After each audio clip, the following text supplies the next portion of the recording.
wa ala dini kulli wa kafa billahi syahida. Asyhadu an la ilaha illallah wahdahu la syarika lah wa asyhadu anna Muhammadan abduhu wa rasuluh la nabiyya wa la rasula ba'dahu. Faqala Allah ta'ala fi kitabihil karim, a'udzu billahi samil alim minasyaitonir rajim. Bismillahirrahmanirrahim.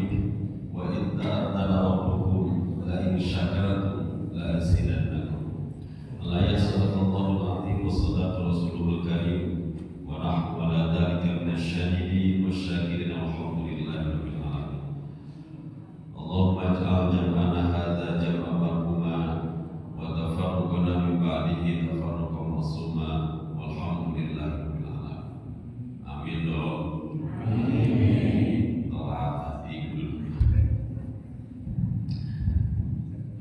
Yang saya hormati para sesepuh, bini sepuh, para imam, juga ketua DKM Masjid Al-Huda beserta jajaran, bapak-bapak dan ibu-ibu yang dirahmati Allah Subhanahu wa taala. Amin.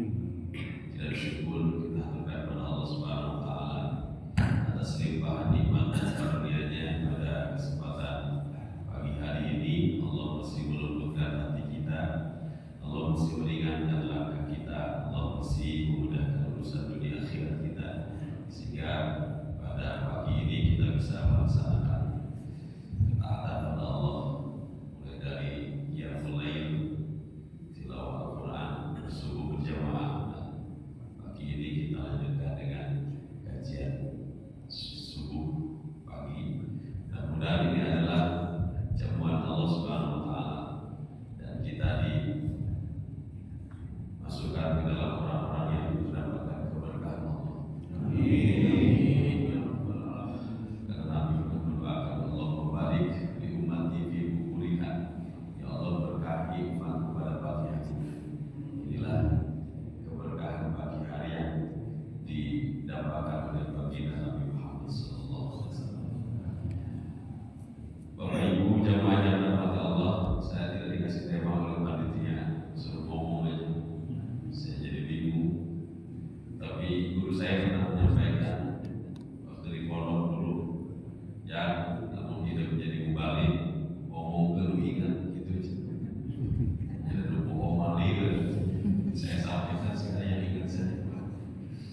Jemaah yang dirahmati Allah, kita bersyukur pada Allah. Sampai titik ini kita sudah menjadi negara yang merdeka. 79 tahun Indonesia merdeka. Dan kemerdekaan ini bukan hadiah dari para penjajah. Kita membayangkan 350 tahun kita dijajah oleh Eropa, terutama Portugis, Inggris, dan Belanda paling lama. Juga Jepang 3,5 tahun. Ini adalah perjuangan yang panjang orang tua kita dulu, sampai puncaknya 17 Agustus tahun 45, alhamdulillah atas berkat Allah. Jadi merdeka itu adalah rahmat Allah. Karena secara logika tidak mungkin senjata yang sangat minim saat itu, bambu diruncikan, bisa melawan tank, bisa melawan meriam. Kalau meriam melina maka ini meriamnya luar biasa.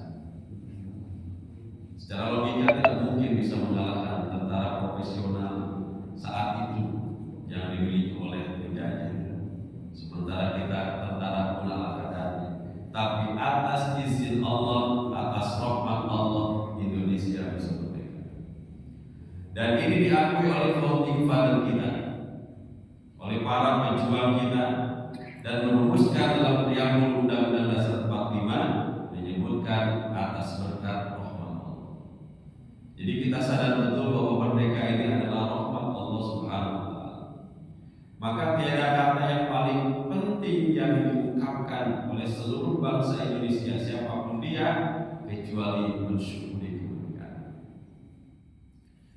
Karena kalau kita bersyukur dengan nikmat kemerdekaan, Allah menjanjikan la in syakartum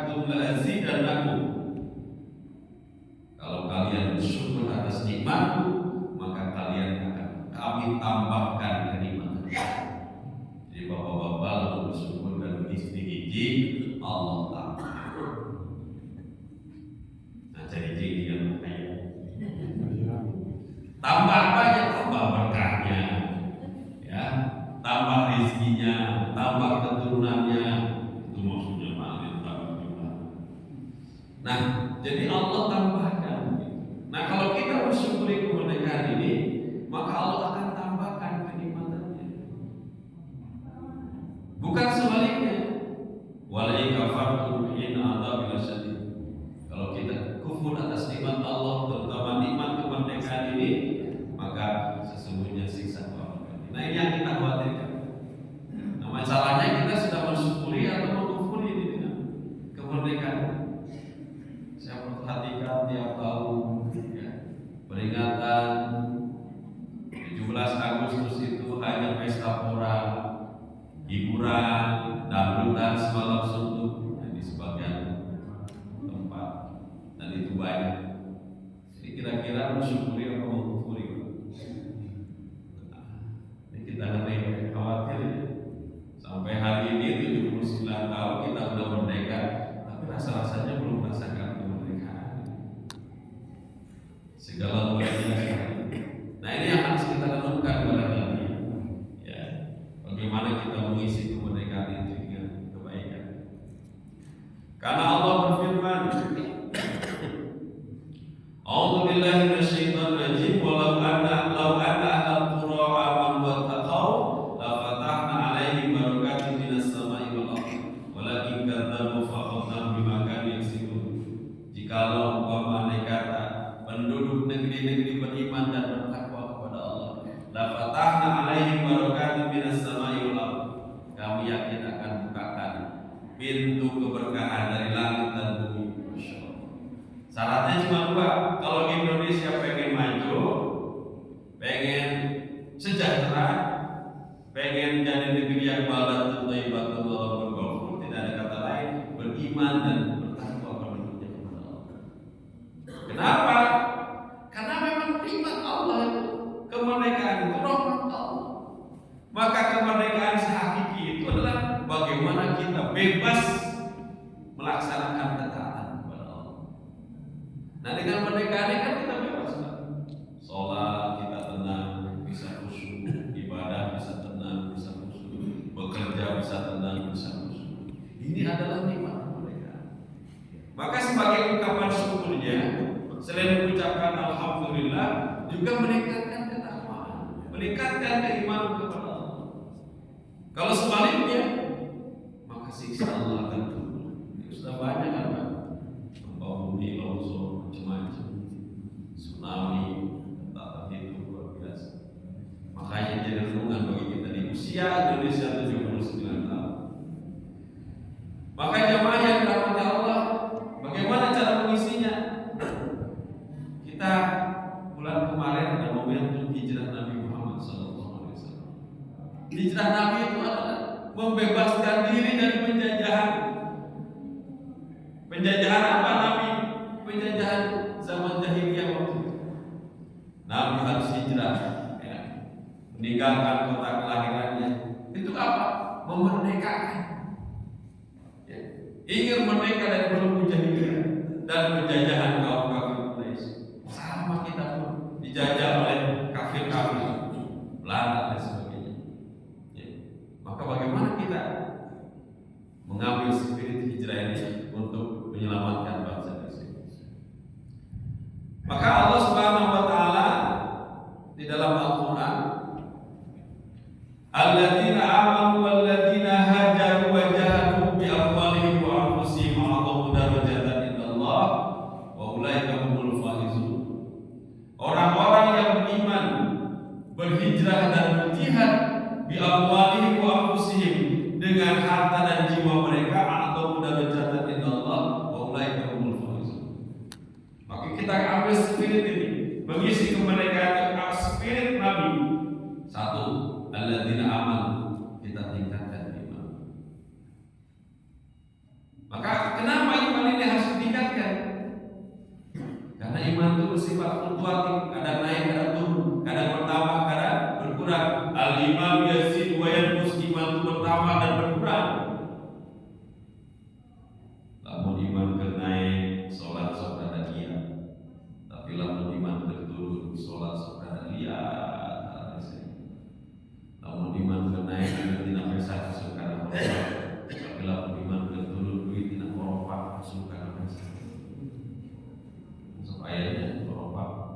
leuwih sini.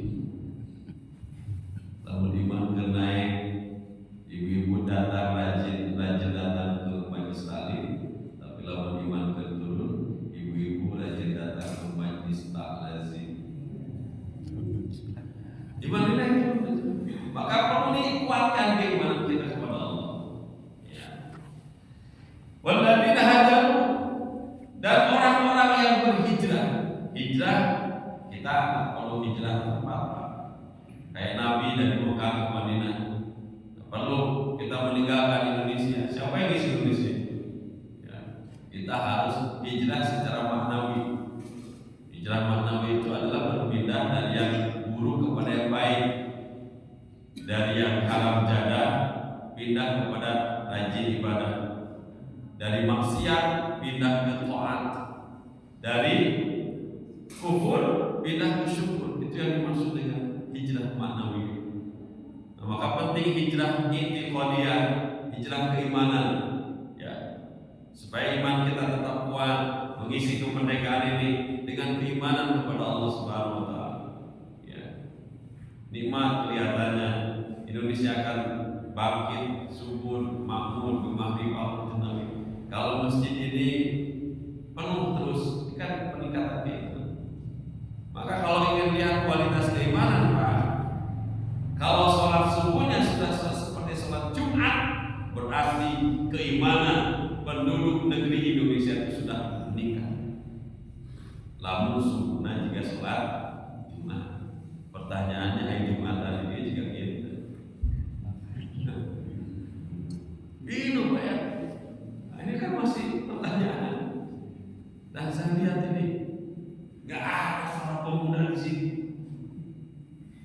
Anak-anak pun tidak ada. Semuanya sudah lolita dan jelita. Jelita jelang 50 tahun usianya, dan lolita sudah lolos 50 tahun. Nggak ada para pemudanya. Padahal pemuda itu penggerak kemajuan. Dulu para pejuang itu rata-rata pemuda. Maka bukan mengatakan beri aku 10 pemuda, aku akan guncang dunia. Diguncang rumah pemuda Garut. Saya kemarin isi di Bandung malam 17 Agustus. Tahu apa? Wah, apa yang kan ada? Ini kita akan lost generation, Pak. Kan kehilangan generasi kalau generasi kita ini sudah pada sepuh. Ini walaupun sudah sepuh tidak kelihatan muda. Jelas. Inilah siapa yang akan meneruskan ini? Kan bentengnya masjid, Pak. Nabi hijrah ke Madinah ini yang pertama kali dibangun masjid. Kita udah dibangun, masjidnya udah bagus. Ini para pemudanya pada kemana? Tidur. Aduh ya Allah, kita terima ke depan kalau kayak gini. Kita yang harapkan para pemuda. Bahkan kemarin di Bandung yang mau disebut kita masih misi warabu. Ya, yang menyelenggarakan kegiatan malam renungan kemerdekaan bukan para pemuda, harus nama Karang Taruna, ya, mengisi itu tadi para sepuh, ya, nyiapin apa dari mulai awal sampai akhir, nyiapin fokus ke hati, saking sudah sepuh, tapi semangatnya luar biasa, kepahaman para pemuda kata saya. Ya. Oh ternyata para pemudanya nyiapin Agustusan juga di jalan, Pak. Ngeri kalau seperti ini. Dan jemaah yang dirahmati Allah, maka perlu kita hijrah. I'tiqadiyah, hijrah keimanan. Yang kedua, ada hijrah fikriyah. Hijrah fikriyah itu hijrah pemikiran. Hari ini kalau Indonesia pengen maju, selain hijrah keimanan kepada Allah dan ketakwaan, juga hijrah fikriyah, hijrah pemikiran kita. Masih ada orang yang mengatakan Indonesia belum merdeka. Kukur nikmat. Kata siapa? Indonesia sudah merdeka 79 tahun lalu. Cuma masalahnya kita belum merasakan. Itu saja sih. Ya, udah merdeka. Ya, dan masih banyak di kalangan kita yang punya pemikiran yang sifatnya apa namanya memisahkan antara agama dengan sekularisme ini masih banyak. Artinya memisahkan agama dengan dunia. Contohnya, saya sering kali melihat ada masyarakat yang kalau bagi waris itu ya masih dibagi sama laki-laki perempuan. Kalau diingatkan sama kita tuh Ustaz, atau mau agama lain lagi mau urusan keluarga saya, keluarga saya mau urusan tidak ikut. Iya, diingatkan tuh begitu.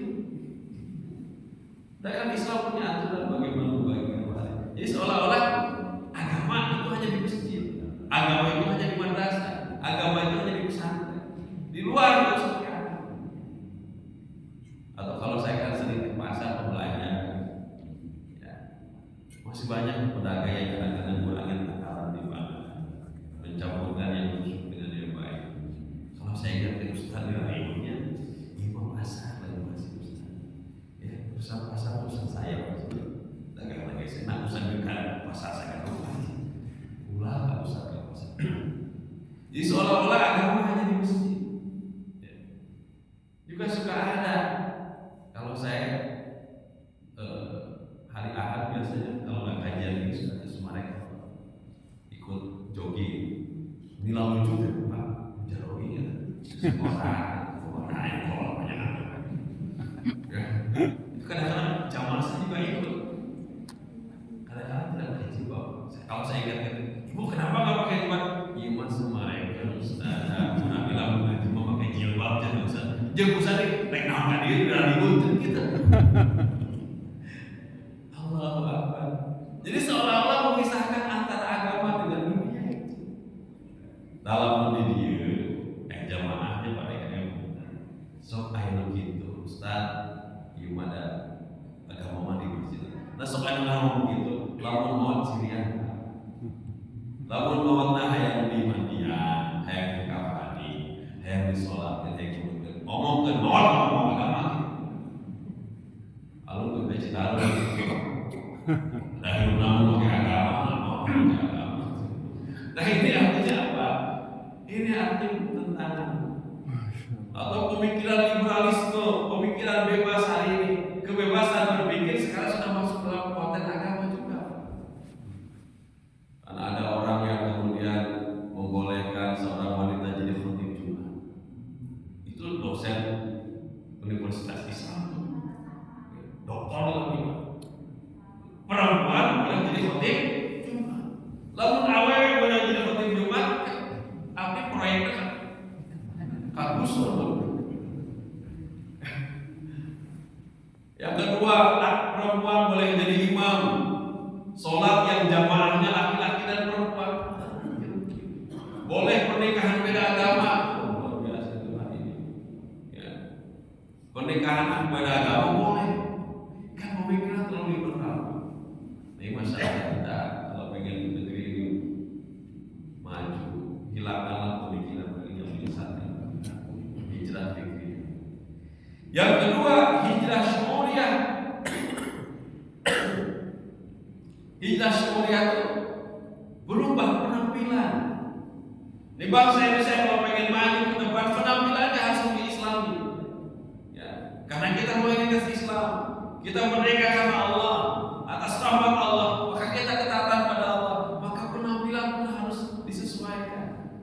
Ya, bapak-bapak, kalau bapak-bapak sih terlalu masalah ya, auratnya bisa dijaga. Ibu-ibu nih biasanya, ya, ibu-ibu supaya udah kadang-kadang diri di geras, jilbab Allah. Saya ibu, dia artis ngaji nama tinggal hijrah mereka. Ada komunitas artis hijrah. Sekarang banyak artis yang suka pakai hijab. Ada ide ke Gus Herawati. Siapa yang tidak kenal zaman kita dulu ya tahun 90-an, artis Polsek, ya, yang judulnya teh Setetes Noda Merah. Ya saya pernah SMA malah bahula. Sekarang sudah pada hijab. Ya. Ada Teh Desi Ratnasari di hijab sekarang, jabatan hubungan. Di Istitabul kopi bunga sudah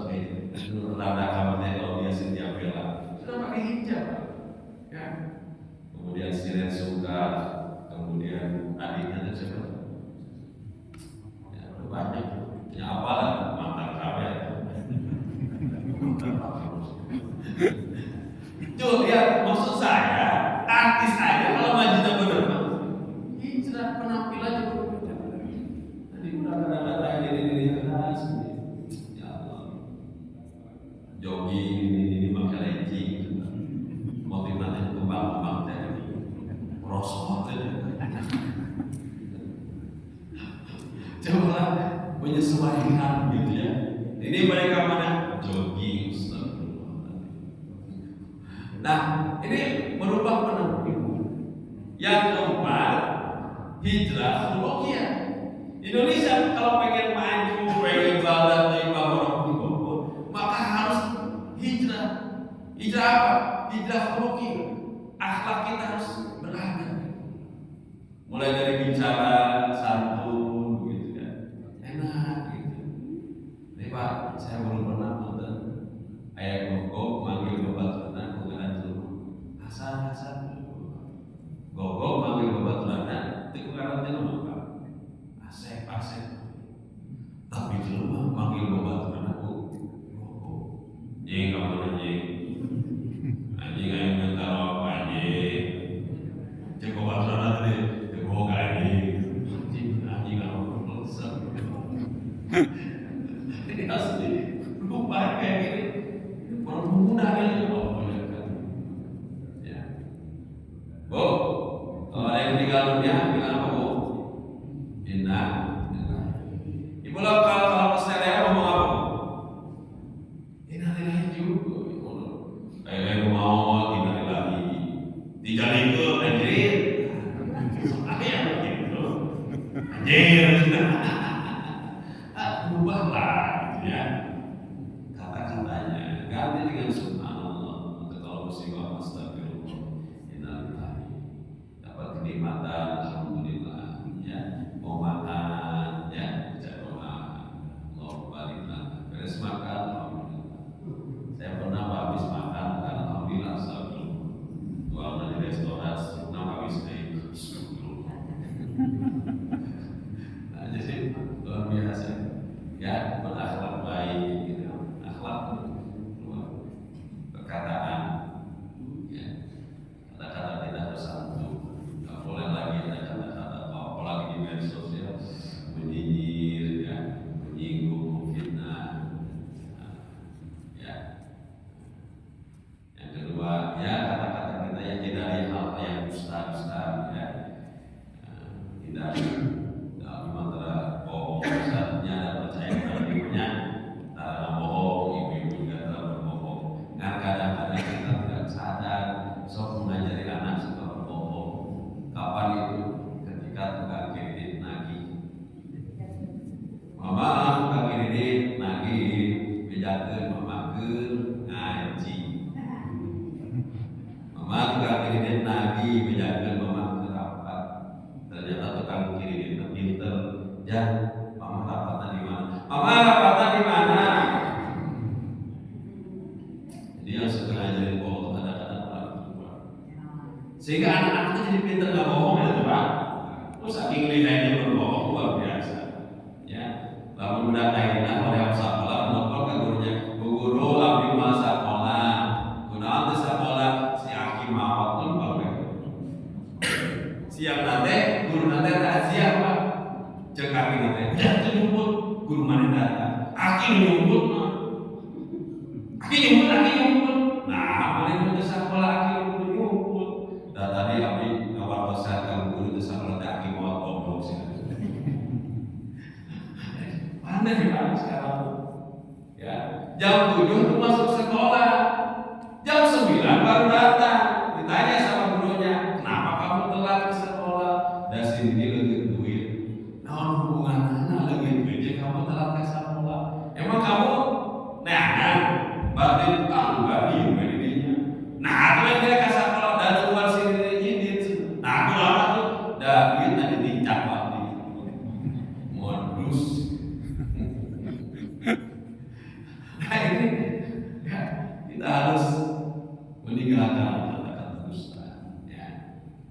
ada kepercayaan terutama suami dengan istri. Bu, ibu ya, bu, ya.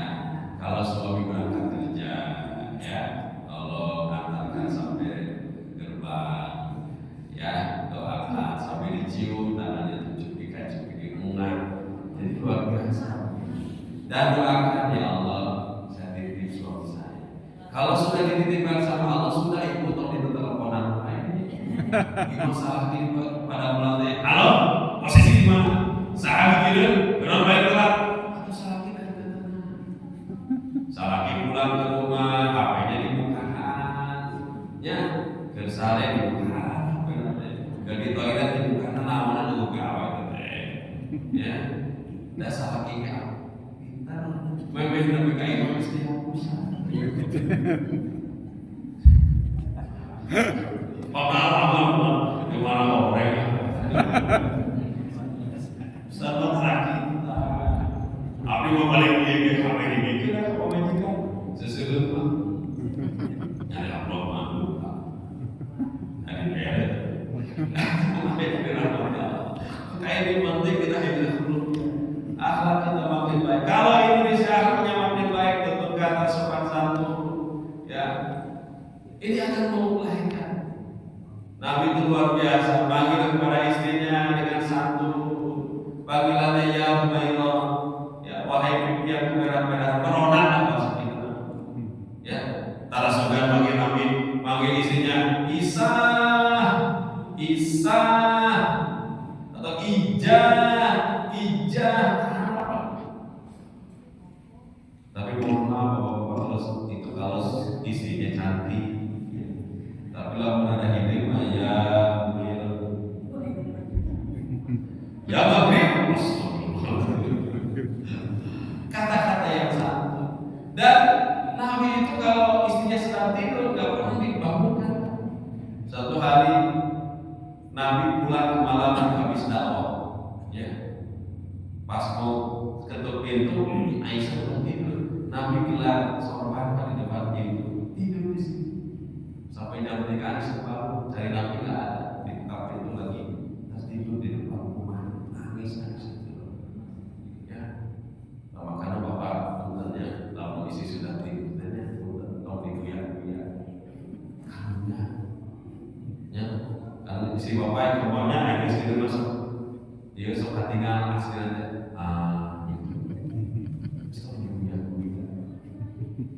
Saya pulang dari Sunda, pulang jam 2 pagi, ya.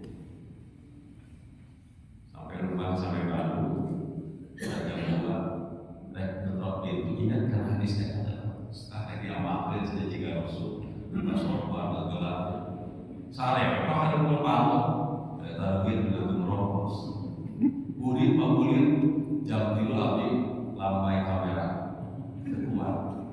Akhirnya ada berpantau ya kuat. Jadi hadis Nabi luar biasa. Awi itu sifat tua di sunat. Dan dongkap kamu malah muka telur saji, sayur lestari, maklum segala lestari ya Allah. Tutup deh, lalu kakak kalau nggak kayak gimana?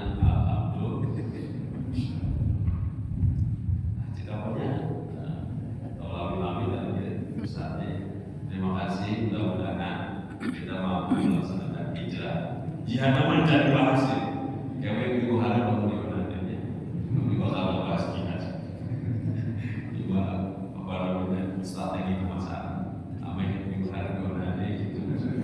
Demikian yang bisa sampaikan. Mohon maaf, kita berdoa Indonesia makin